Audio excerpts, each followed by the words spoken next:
Chapter 10 continued. The time we saved by taking a hackney was quickly eaten up by our failed attempts at finding our elusive Miss Jasmine. She was not where we thought we would find her. After following Mr. Snuffle's instructions to the best of our abilities, we discovered the information received from him was vague at best, leaving us uncertain where to go. We decided to work in a systematic manner, beginning our inquiries at one end of the market district, with the idea of continuing to the other end, or until such time as we located this mysterious person. I was exhausted after only the first 5 blocks. At this rate, I estimated it would take us days to find her, if we ever found her at all. I was also beginning to have concerns about our safety in this part of town. It is a funny thing about commerce, with its allure of golden profits. It is not just the honest businessman who finds himself drawn to the marketplace in the hope of going home with a little more coin in his pocket than when he first began. The scoundrel and the cheat are just as likely to try their hand at money-making, but using more nefarious means to do so. It was this last group which concerned me with regards to Sir Happy's and my safety. For although we carried no money of our own to speak of, we still were gaining the kind of attention which I would just as soon not attract. It was at this precise moment, when I was ready to abandon our quest that we received what appeared to be our first real break. A certain wharf rat, whose name he preferred to keep to himself, thought he knew of a dog fitting our description. Unfortunately, he was unwilling to part with his valuable information without a little compensation for his time and efforts. When asked what sort of compensation he had in mind, he very rudely grabbed hold of my collar and demanded it in exchange for his cooperation. I'm not normally a materialistic person, but in this situation I became the most selfish of creatures.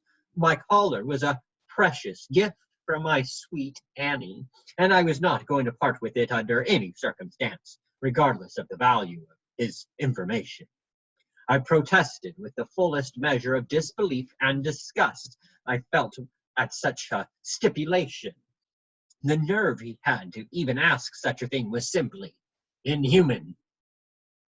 I was tired and hungry and excessively ill-tempered.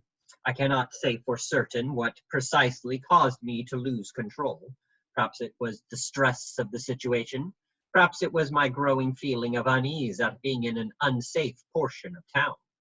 Perhaps it was the frustration of being so close to finding Miss Jasmine, and yet being denied access to her by some selfish, collar-grubbing extortionist rat. Whatever the reason, I snapped. I began hissing and spitting and swiping at whatever I could reach. Hair went flying like a red gold cloud of death. It was not an attractive sight, I dare say, but I did not care. I do believe, were it not for the fast reflexes of my momentarily forgotten friend Sir Happy, I might even have gotten into a row with the scoundrel. I was an unholy terror, and I do believe I struck more than a little fear into the heart of a rat who was unaccustomed to feeling much of anything.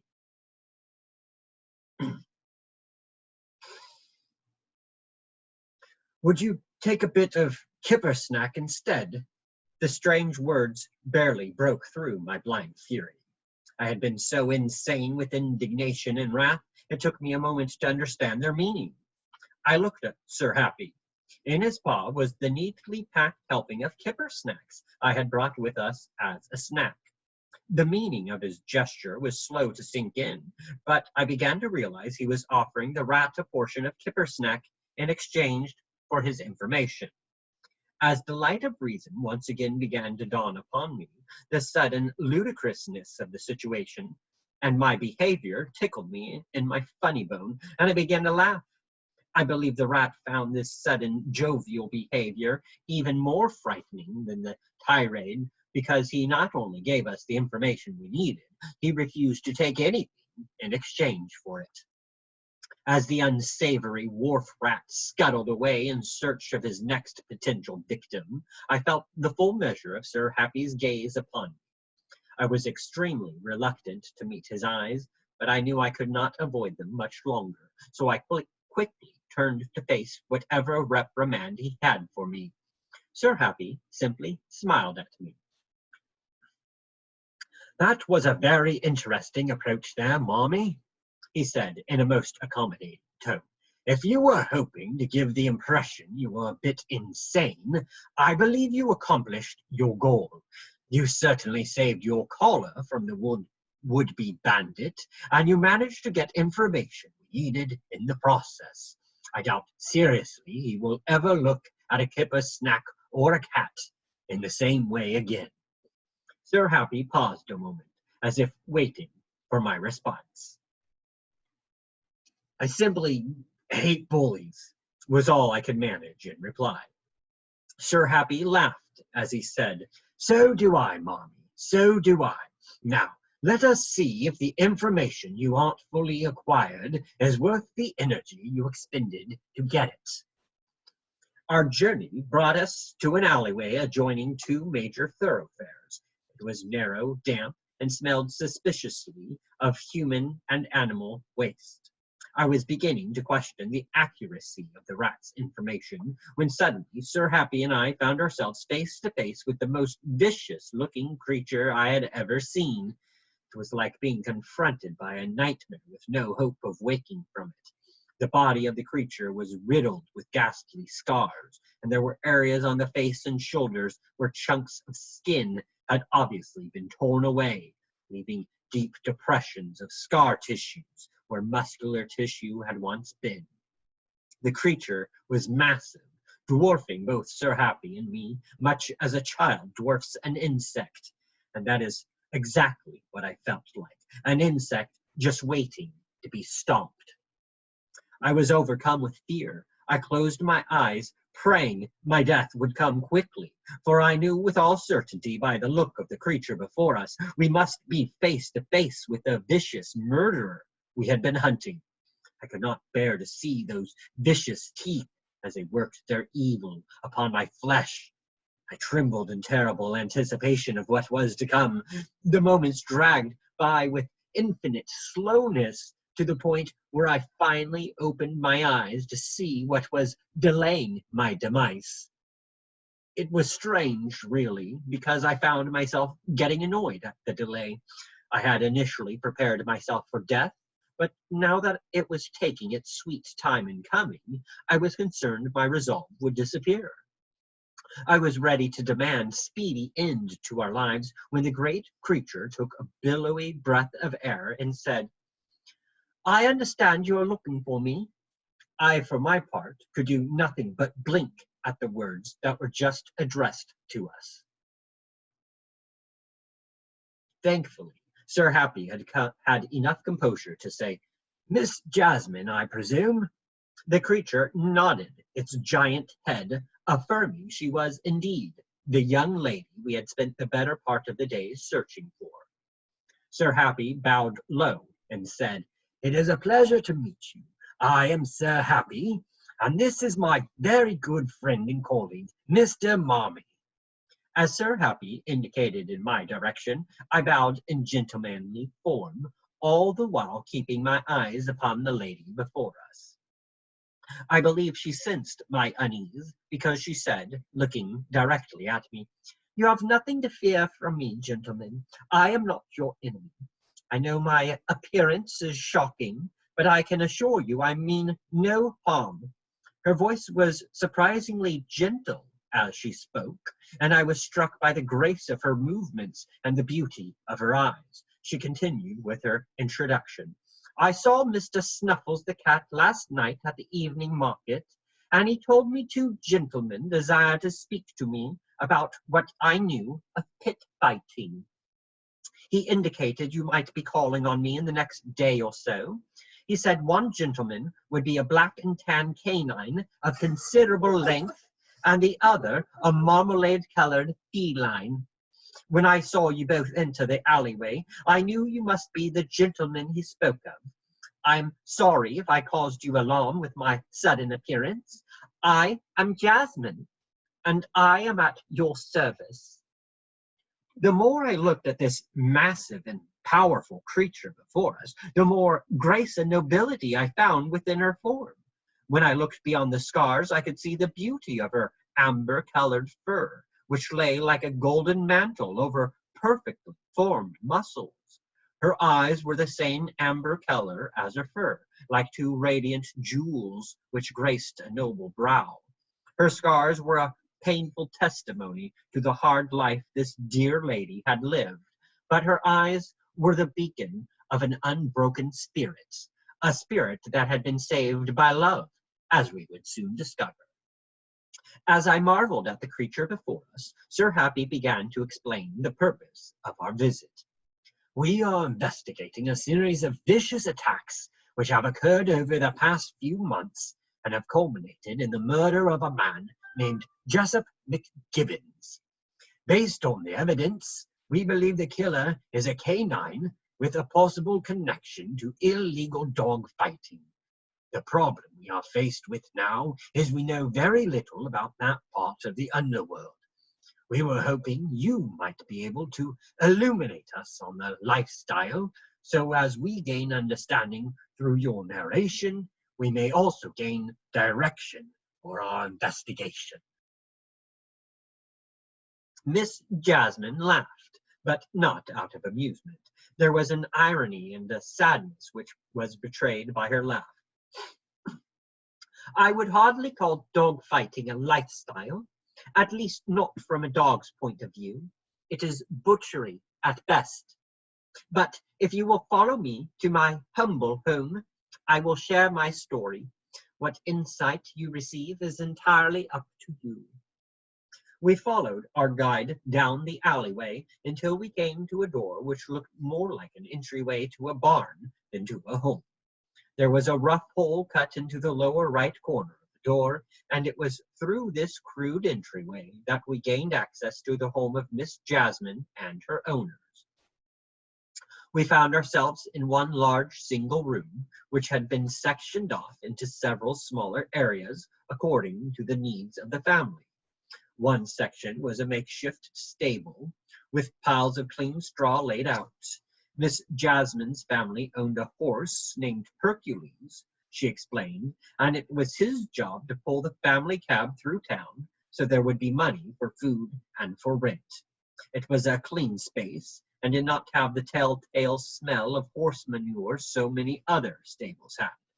The living space was just as crude as the hole through which we came, but it was immaculate. There was a small kitchen with a table for eating. There were places for 4 people to sleep. As we walked further into the great room, I noticed a small lump lying on one of the mattresses on the floor. When I asked who it was, Miss Jasmine's face softened. "That," she said, "is my boy." Miss Jasmine guided us over to a wool blanket on the floor near where the child was sleeping. She assured us our discussion would not disturb his rest and asked us to make ourselves as comfortable as possible. "Gentlemen, I do not have a pretty tale to tell," Miss Jasmine began, "for my life has been anything but pretty.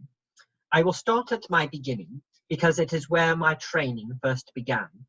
I was born into privilege, or at least I was born to a family with money. My mother was owned by a man with a large country estate. He was very wealthy and very cruel. He was the kind of man who had no tolerance for what he considered weakness. As a result of it, after successfully breeding my mother to another one of his dogs, he killed 3 of my siblings before they were old enough to open their eyes.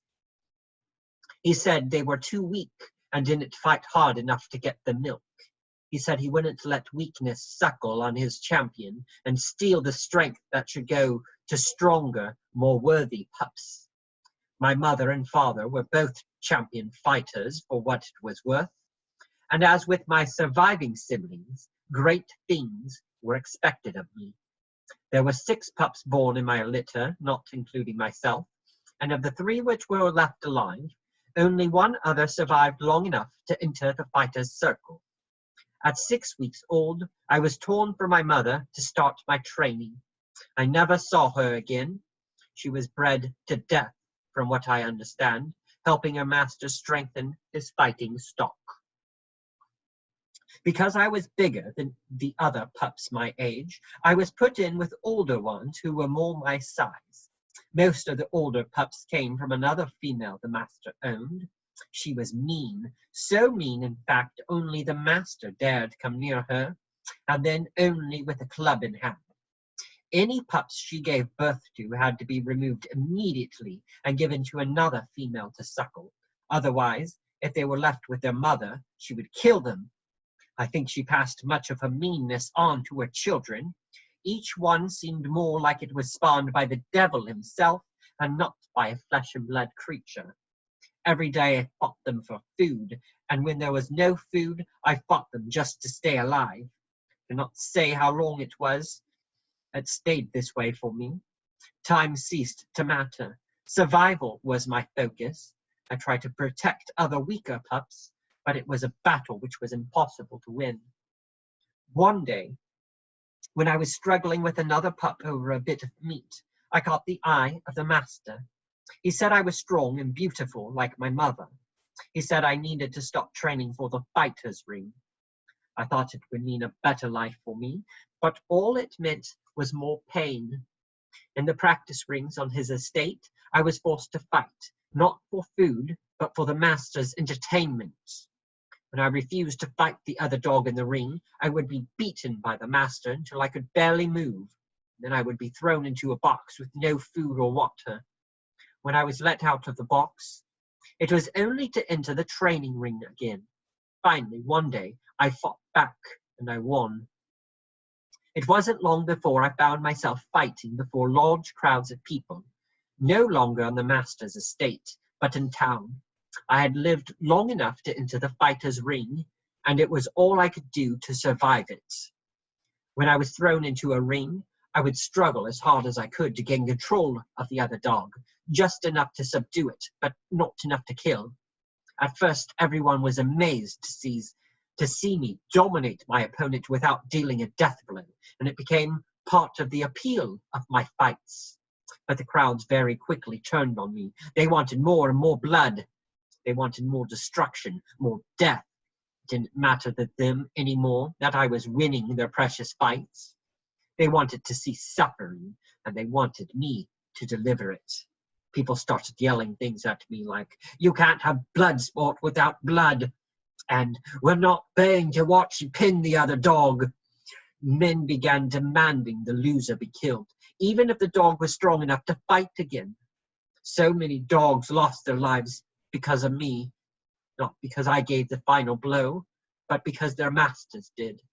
The dogs I faced were brutal, but the men who watched and bet their money were even worse. A dog with bloodlust is a dangerous thing, but a man with bloodlust is something to truly be feared. I knew my days were numbered. The master decided he would beat me mean to force me to become a killer. He beat me worse than ever before, trying to get me to turn. To my next fight, when I was thrown into the ring, I just stood there.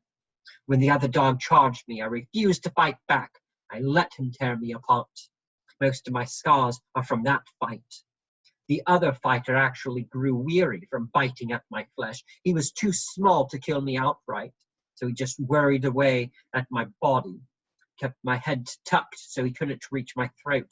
When he finally collapsed from exhaustion, they called the fight in his favor.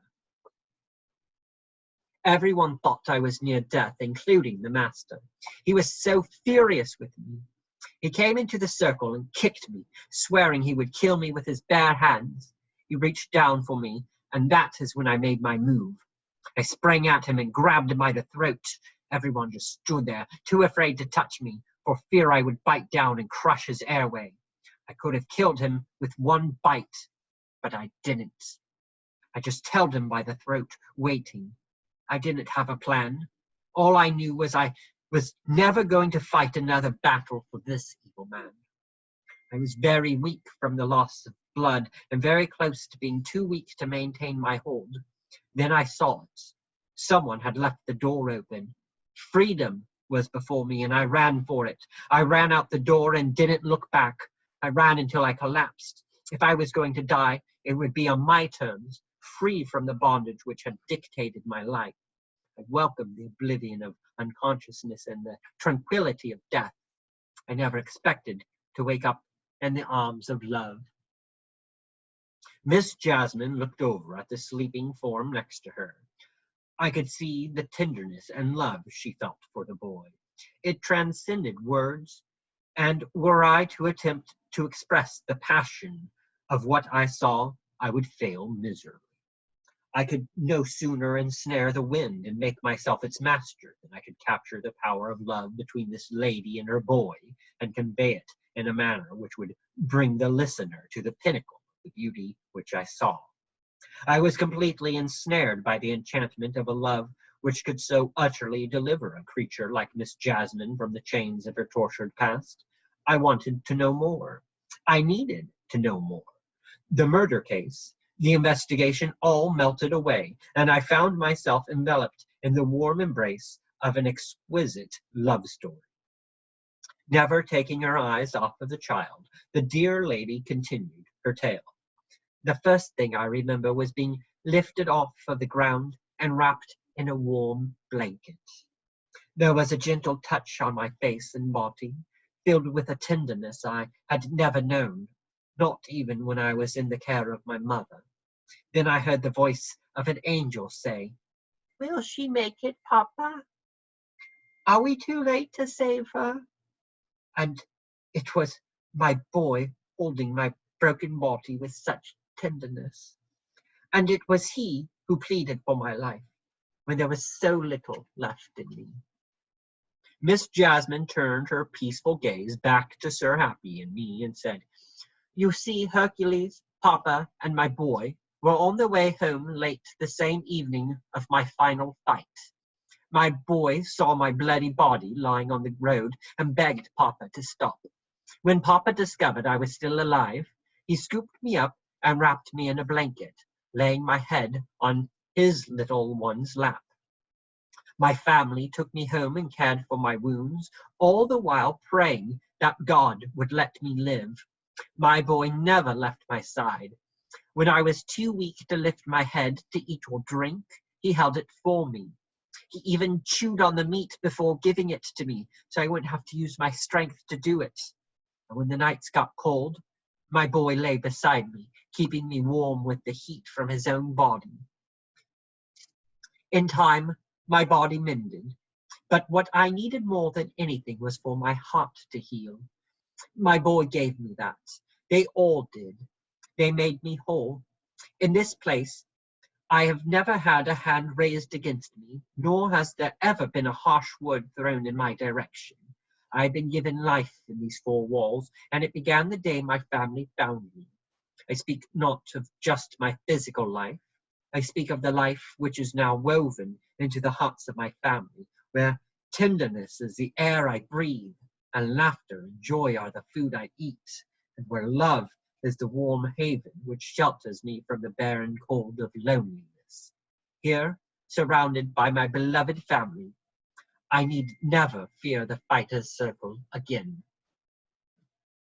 The boy moaned in his sleep as though plagued with troubled dreams.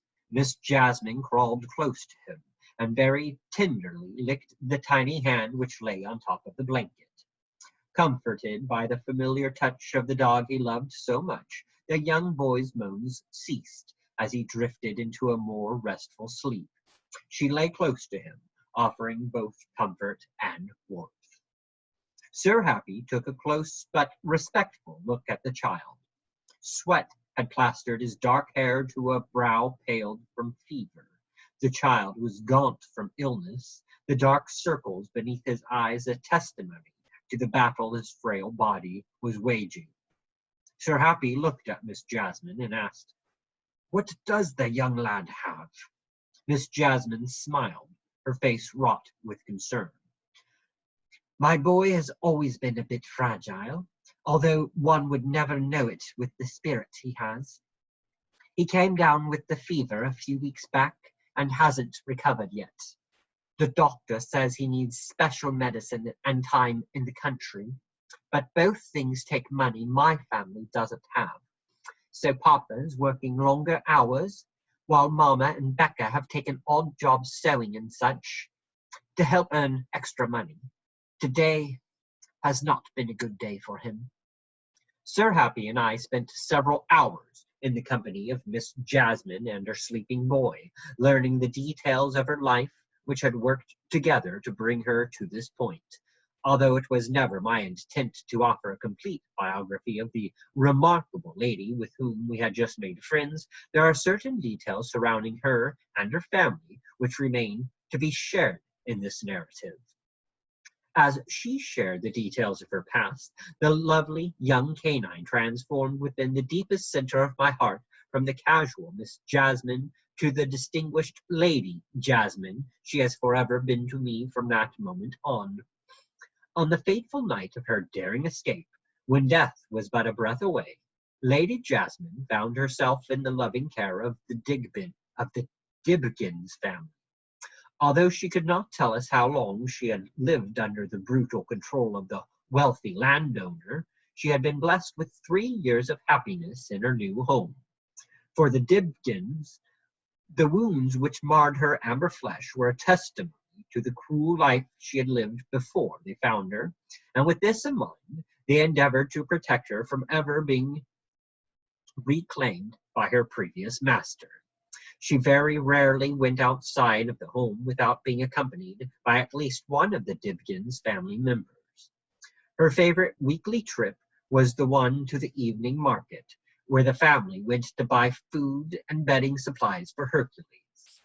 Going to the market was usually a family affair, and everyone in the Dibgins household looked upon each trip with eager anticipation. After all, one never knows what one will find at the market. Robert Dibdins, who was the father of the family, drove a clarence, or four-wheeled cab, to support his family. He was luckier than most cabmen in London because he actually owned the cab he drove, as well as the horse that pulled it. Most London cabmen are forced to hire their cabs from wealthy proprietors who charge them exorbitant fees, making it difficult for the average cab driver to earn a decent living. It could take years for a family to collect sufficient funding to purchase their own horse, much less the more expensive purchase of a two-wheeled hansom cab or a four-wheeled clarence. The price of either model cab was far beyond what most cabmen could collect in a lifetime of work. What with the enormous cost of hiring a cab temporarily, paying for the care of a horse, and suffering under the weight of the ever-inflating costs of daily living in London, owning a cab was simply out of reach for the average cabman, especially for those individuals who began their careers with nothing more than the clothes on their backs and a dream of a better life. In Mr. Dibdin's case, he had been left a small inheritance upon the death of a close relation, enabling him to purchase his own clarence as well as a horse to pull it. This put him in the unique position of being in complete control of his daily earnings, and although it was enough to make the Dibdins family rich, the income meant it was not enough to make the Dibdins family rich. The income meant a roof over their heads and consistent food on the table. The Dibdins' home was a double blessing.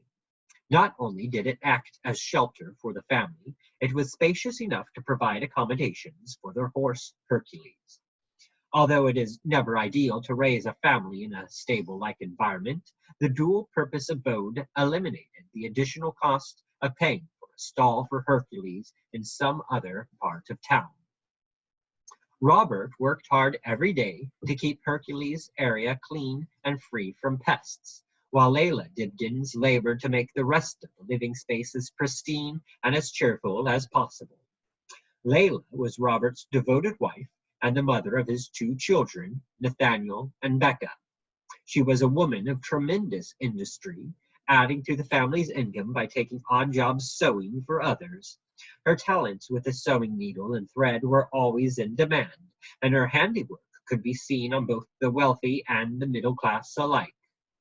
Layla used some of the extra income she brought in to make handsome clothing for her family.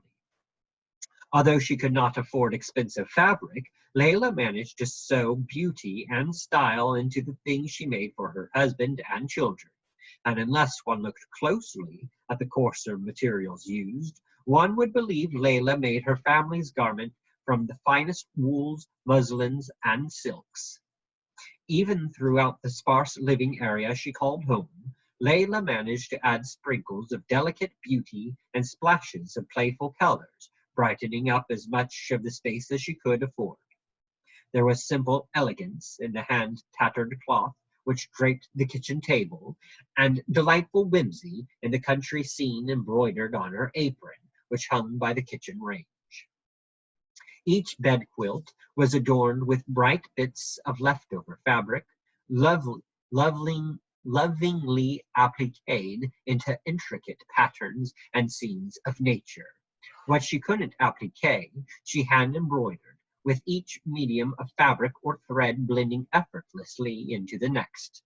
The quilts were like woven works of art, designed to delight the eyes as they endeavored to warm the body. No scrap of fabric was left unused, with snippets of ribbon and lace tastefully incorporated wherever they seemed to fit. When she wasn't sewing, Layla split her time between cooking for her family and educating her children.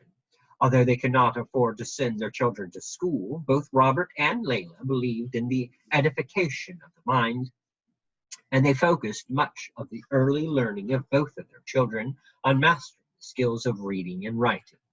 Robert would often say, "The man who is able to read his own books is better able to write his own destiny." It was the belief of both parents that the more knowledge their children obtained, the more opportunities they would have in life. It was with this goal in mind that every day between the hours of 9 and noon, the children spent time reading aloud from the various books in the Dibdins library. The Dibdins family owned few books, but the ones they did have were like rare treasures, treated with the utmost care. A single wooden shelf marked the location of their library, with just enough room for the dozen or so books they had collected over the years. There was the well-worn family Bible, dating back to the late 1600s, next to a British law book. There was a book on natural philosophy, one on grammar, 2 collective books of poetry, several histories, and a handful of other titles whose content I could not recognize. Several of the titles in the small collection had been obtained through trade or bartering on the part of Layla, with still others being purchased thanks to the frugal savings of pennies by Robert. The newest addition to the literary assortment was a handsome leather-bound copy of Ivanhoe, a particular favorite of their youngest child, Nathaniel. Nathaniel, or Nathan, as the family called him, was Lady Jasmine's boy. He was a wiry child whose small frame supported a strong and resilient character. Some would say he had an old soul, with a wisdom and understanding well beyond his years. Nathan was incredibly bright and quick to learn whatever lessons his mother prepared for him. At one point in our conversation, Lady Jasmine very proudly announced he had learned his letters by the age of 3 and could read very well by the time he turned 6. Nathan was soon to be 9 years old, a point which had been overshadowed by his recent illness. Becca was the older of the 2 children by 3.5 years. Her intelligence and ability to learn was just as dynamic as her brother's. It was quite common for her to be found reading by candlelight at all hours of the night, having been drawn to the shelf of books by some inquisitive thought or unanswered question. Becca loved to learn, and it was her deepest desire to one day go to school and study botanical medicine. While she waited for that day, Becca helped her mother with the additional sewing jobs, putting her daily lessons on hold until such time as they could afford the medicine that would make Nathan well again. It was obvious Becca and Nathan were completely devoted to each other, regardless of their separation in years. Since the onset of Nathan's fever, Becca spent every evening reading to him from his favorite books, bringing him broth and fresh bread, feeding him when he was too weak to feed himself. Lady Jasmine's amber eyes sparkled as she said, "It reminds me of when my boy cared for me. There's such love in everything she does for him. I would love her for no other reason than how she cares for my boy. Of course, I love her even without her tenderness for him. She is an angel and a blessing to everyone she meets. Her hands are gentle when she strokes my fur, as though she is taking care not to press too hard upon my scars. She has always been that way with me, a gentle, loving soul. They all are, really. They seek to protect me just as I seek to protect them. I never knew what love meant until I was carried through their door and into their lives. It is heaven for me." As Lady Jasmine shared the intimate details of her family with Sir Happy and me, I found myself captivated in a way I could not completely understand. I wanted more than just to meet each member of the Dibkins family. I wanted to be known by them. I wanted them to meet my sweet Annie and share with them our history together. I saw kindred spirits in the different members of this family, and I did not want to lose the connection I felt with them. As Sir Happy and I wended our way home, we took advantage of the time and shared our thoughts on the day. I told my friend all the things which dwelled within my heart, how I deeply admired our new friend and felt the title lady more befitting her. To my great surprise, I discovered my dear friend had been equally moved by our experience and agreed with me wholeheartedly. "Never have I seen such grace and beauty wrapped into a single individual as I did in our Lady Jasmine," Sir Happy began. "It seemed as though the longer we sat talking with her, the more lovely she became. By the time we left, I had nearly forgotten why we were there. She was an unexpected surprise to me in every way. I cannot say for certain what I was anticipating, but I will say I was unprepared to be so taken with her. She was like poetry in motion, and a feast for the heart as well as the senses." Sir Happy looked very thoughtful as he continued, "I am extremely glad we met her." I had never before heard my friend be so effusive about another creature in quite this way. I was thrilled to know I had not been alone in my admiration of her.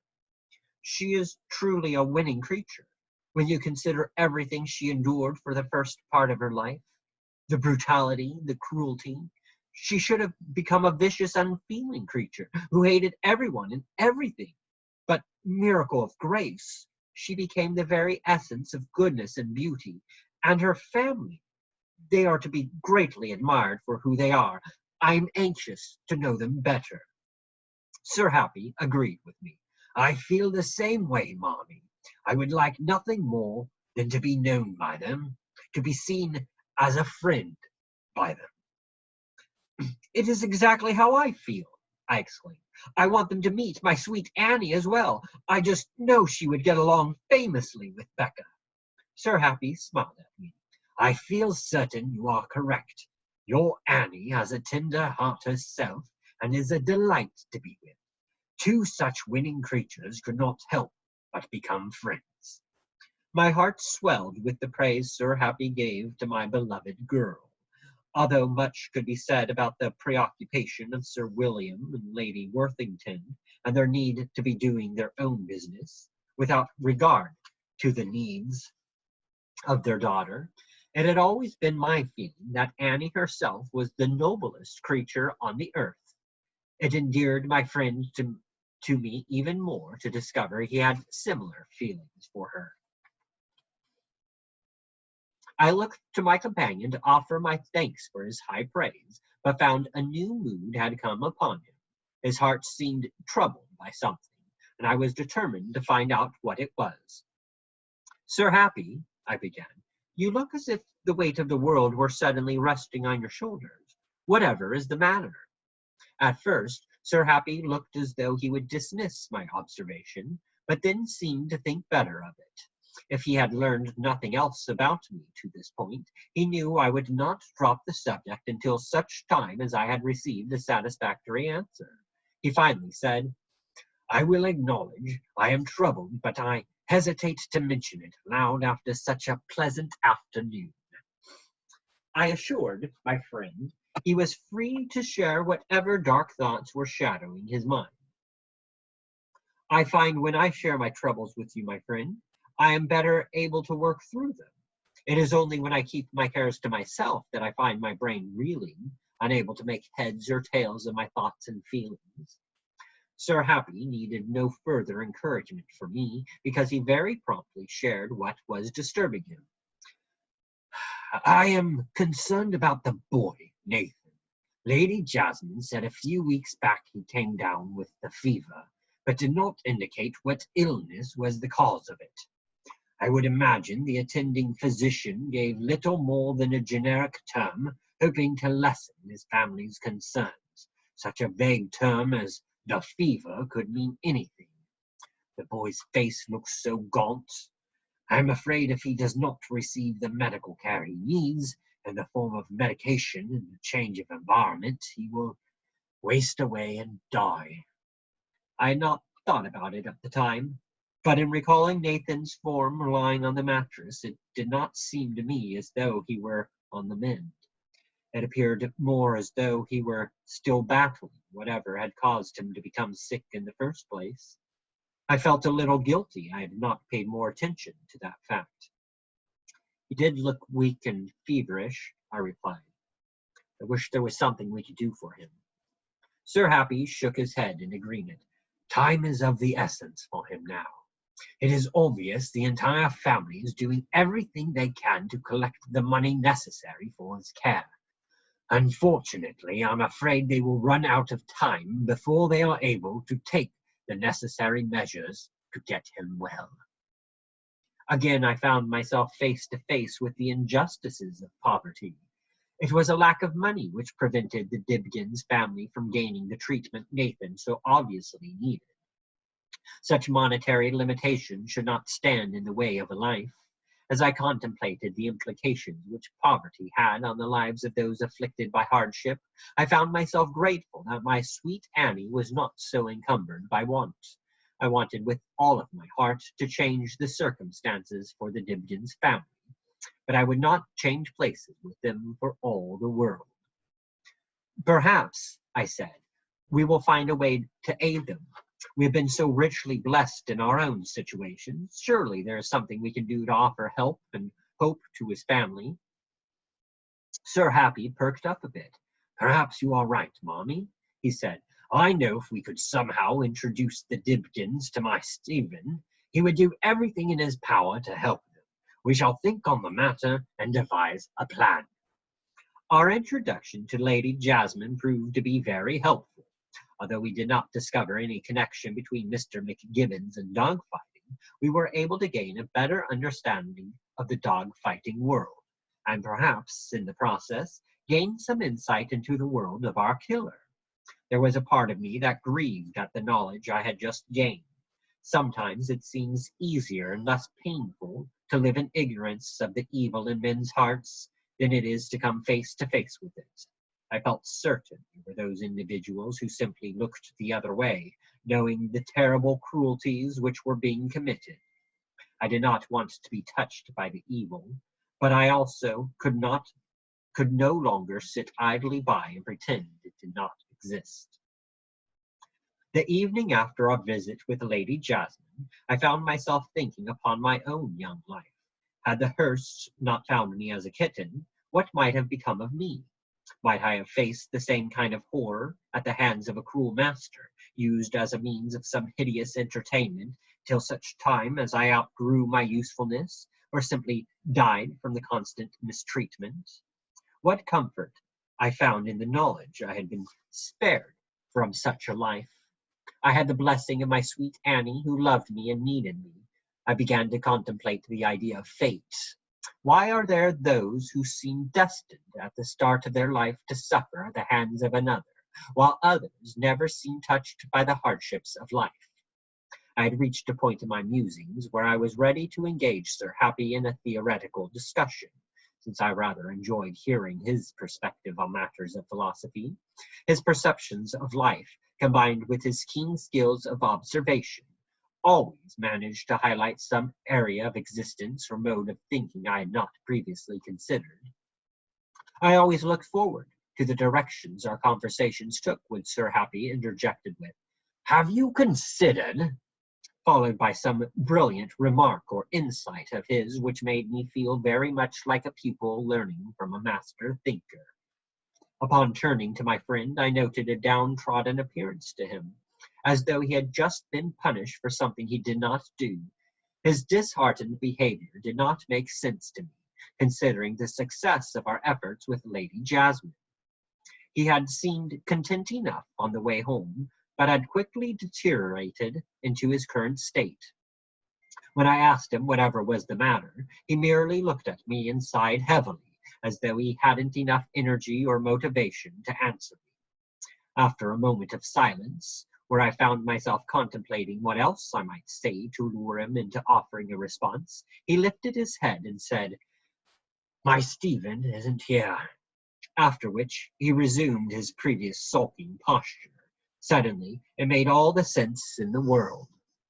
When Sir Happy and I discovered the news of Stephen's impending trip, we were focused on solving the case of the killer canine. Even as we stowed ourselves away on the back of his carriage, neither Sir Happy nor I considered the implication of Stephen's leaving, again being more concerned with our destination than with the details behind why we had transportation in the first place. The full magnitude of the situation had not fully dawned on Sir Happy, or admittedly to myself, at the time that Stephen Hanover was being called out of town and would be gone for days, possibly even weeks, depending upon the need, which meant an extended separation between master and precious pet. Being intimately acquainted with such painful partings, I immediately offered what friendly comfort I could, hoping that by pointing out the brevity of the separation, it would help my friend to feel better about the situation and in turn lighten his mood. I was sadly mistaken. "Mommy," Sir Happy said, "allow me to point out to you that your suffering in the matter of Annie leaving you here to attend school lasted many weeks, and said suffering was little diminished by the promise of seeing her again. As you are well aware, there is little difference between parting for a day and taking leave for a fortnight. It is the disconnection from our beloved owners which grieves our hearts so. I should have gone with them. What if something should happen to him?" Sir Happy seemed absolutely miserable at the thought of Stephen being outside the bounds of his protection. "It is my charge," he continued, my responsibility to ensure his safety. What was I thinking to allow him to go alone?" "I would say you were thinking about the case," I replied matter-of-factly. "You were focused on tracking down a very important lead. Lord knows when we would have had another opportunity to meet with Lady Jasmine. Besides, what could possibly happen to Stephen in your absence? He is going to the country, and will be safe enough until his return. Try to focus on the case at hand, and the time will pass quickly enough. Think of it this way. If we catch the villain while Stephen is away, then it will be like you were protecting him by ridding the city of a very dangerous menace." I tried to sound as positive as I could, knowing full well the time apart would be difficult at best. Sir Happy acknowledged the logic of my argument. "I suppose you are right," he said, but with very little enthusiasm. "This is a very important case we are working on, and I would suspect being in the country would be safer than being in the city, considering we still do not know what is motivating the attacks. I just wish I had been more focused on saying goodbye than I was on getting to the proper section of town. Sir Happy gave a great sigh and again said, "I suppose nothing can be done now except to wait for his return. Hopefully, the business which called him away will be concluded quickly." "That's the spirit," I said, perhaps with a little too much enthusiasm. I still suffered for moments of missing my sweet Annie terribly. I tried not to let it show, but my heart ached for her every day we were apart. I did not acknowledge the existence of those moments for fear of losing the tiny bit of ground which I had just gained since my friend's intervention. I also thought it best not to pursue a major philosophical discussion on the matter with my friend, as such conversations invariably caused a certain level of self-reflection on life, on priorities, on what is most important, etc. All of which would bring us right back to the subject of why Sir Happy should have accompanied Stephen instead of going to Cheapside with me. With that in mind, I offer the suggestion we both retire to bed and in the morning determine our next course of action.